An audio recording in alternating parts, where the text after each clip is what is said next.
Okay, I'm going to talk to you a little bit about these angles that are formed by a transversal of parallel lines. So we've got two lines here. I'm going to call this one line A and line B. And we're going to say A is parallel to B. Now you have to be told this in order to use these unique characteristics that come up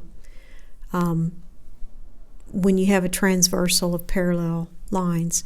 Now, they may see it this way, but they also may have just a notation like this, saying these are parallel lines, or maybe they might have two of these or whatever. And that just says that a line that has this notation and another line that has that notation, it just says that they're parallel to each other. Okay?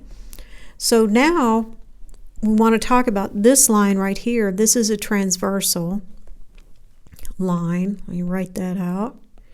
And a transversal is a line that crosses two other lines in the same plane. So all three of these lines are on the same plane, on the same piece of paper, 2 dimensions. Okay? And if you look at this, because these lines A and line B are parallel to each other, that means they have exactly the same slope. They're never going to cross each other. And this line, this transversal,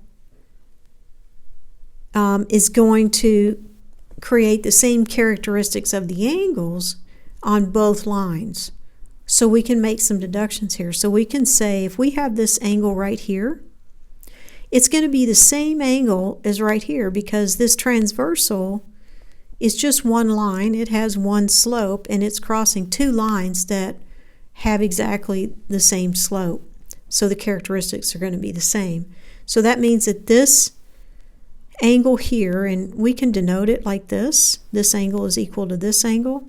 And I'm going to go ahead and label this so we can tell all these angles apart. A, B, C, and D angles. E, F, G, and H angles. What happened to my EFG? Somehow didn't want to write. Okay, so we've got A is equal to E. And that makes sense to us visually, all right? But also, this angle right here that's vertical to angle A is also equivalent. So vertical angles are equivalent. Okay, so now we have all 4 angles right here that are equivalent to each other. Now, when we look at angle B in comparison to angle F, angle B and angle F, and just a note on the notation, I could put like 2 lines here, or I could put 2 lines like this, and it shows these are equal to each other. You usually don't mix them like with this kind of a notation and this kind of a notation. You usually stick to just one on a graph. So we'll go ahead and make this like two lines, okay? Or you can denote it by the colors, it doesn't matter. So we know that angle B is equal to angle F. And we also know that angle B is equal to angle D because they're vertical angles, and F is equal to angle H. So now we can write out angle A is equal to angle E, and angle E is equal to angle G, angle G because they're vertical angles, and angle G is equal to angle C because of corresponding angles, okay?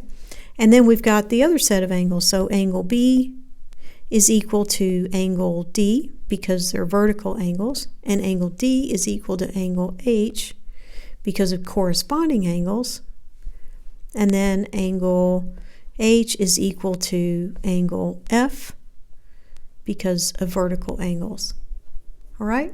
And then one other thing I want you to notice is that, I'm going to zoom in here a little bit to make it easier to see, is that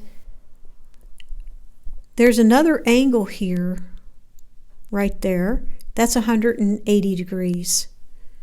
Okay, this is also 180 degrees, and this is 180 degrees, and this is 180 degrees. Okay, because each of these, because it's a straight line, right? Angles A and D make up a straight line, so I can say angle A plus angle D is equal to 180 degrees. All right, and we can use that information to find out what all the angles are, even just knowing one angle. So let's do that real quick. So if we say angle A is, say, 50 degrees, so angle A is 50 degrees, that means all these other angles are 50 degrees, right? So that means angle D over here has to be equal to 130 degrees, because it's 180 minus the 50 degrees, and that leaves us 130 degrees. So all of these angles are equal to 130 degrees. I will see you in the next one.